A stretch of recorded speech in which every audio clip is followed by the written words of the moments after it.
জিলহজের প্রথম দশক শুরু হতে যাচ্ছে। এই দিনগুলোর ফজিলত এবং করণীয় সম্পর্কে বলবেন। খুবই গুরুত্বপূর্ণ প্রশ্ন। জিলহজের নতুন চাঁদ উঠবে এবং জিলহজ মাস শুরু হবে। জিলহজ মাসের প্রথম দশক হলো ইবাদতের দ্বিতীয় বৃহত্তর মৌসুম। ইবাদতের সবচেয়ে বড় মৌসুম বা সিজন হলো রমজান মাস। রমজানের পর ইবাদতের সবচেয়ে বড় মৌসুমটা হলো জিলহজের প্রথম 10টি দিন। এই 10টি দিনে আমল করা আল্লাহর কাছে যে কোনো সময়ের আমলের চাইতে প্রিয়। নবী সাল্লাল্লাহু আলাইহি ওয়াসাল্লাম বলেছেন, সহিহ বুখারীতে বর্ণিত হয়েছে, মা মিন আইয়ামিন আল আমালুস সালিহ ফিহিন্না আহাব্বু ইলাল্লাহ মিন হাযিহিল আইয়াম।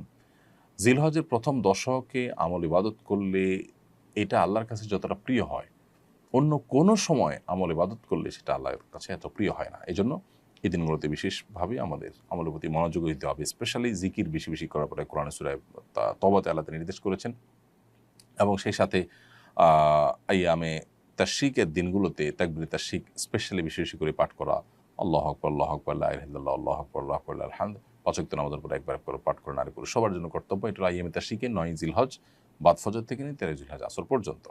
আর এর বাইরে জিলহজের এই ১০ দিন জুড়েই ঘন ঘন বেশি বেশি করে তাকবীরে তাশরিক বেশি বেশি করে পাঠ করা এটা সুন্নাহ।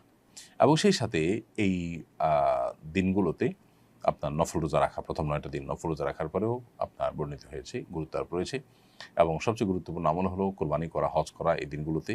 এই দিনগুলোতে অনেক ধরনের আমলের কথাই কিন্তু আমাদেরকে বলা হয়েছে। বেশিরভাগ মানুষই রমজানের আমলের গুরুত্ব জানলেও জিলহজের প্রথম দশকের আমলের গুরুত্ব জানে না। কোরআনে কারিমে আল্লাহ তাআলা শপথ করেছেন, ওয়াল ফাজরি ওয়া লায়ালিন আশর ওয়াশ শাফা'i ওয়াল ওয়াতর, ফজরের শপথ এবং 10টি রাতের শপথ, জোড়া এবং বিজোড় রাতগুলোর শপথ।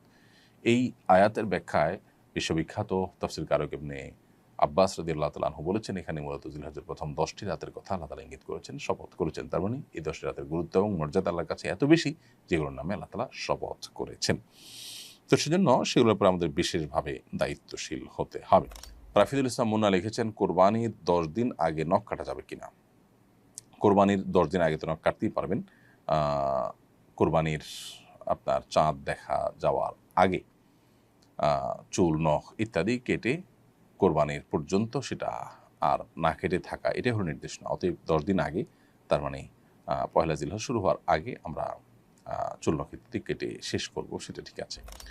কোরবানি না করে কোরবানির টাকা গরিবকে দান করার জন্য অনেকে উদ্বুদ্ধ করে। প্রত্যেক ঈদুল আজহার আগে একটা শ্রেণীর মানুষ এ নিয়ে সামাজিক যোগাযোগ মাধ্যমে লেখালেখি শুরু করে। এ ধরনের চিন্তা লালন করা শরীয়ত দৃষ্টিকোণ থেকে কেমন কাজ? কোরবানি না করে কোরবানির টাকা দান করার কথা যারা বলেন, তাদের কাছে আমাদের প্রশ্ন যে তারা যখন হোটেলে বসে অনেক টাকা, রেস্টুরেন্টে বসে অনেক টাকা খরচ করে তারা খাবার গ্রহণ করেন, আড্ডা মারেন, পার্টি করেন, দামি দামি বার্গার খান, অন্যান্য খাবার খান, তারা কি তখন এটা মনে করেন না যে বার্গার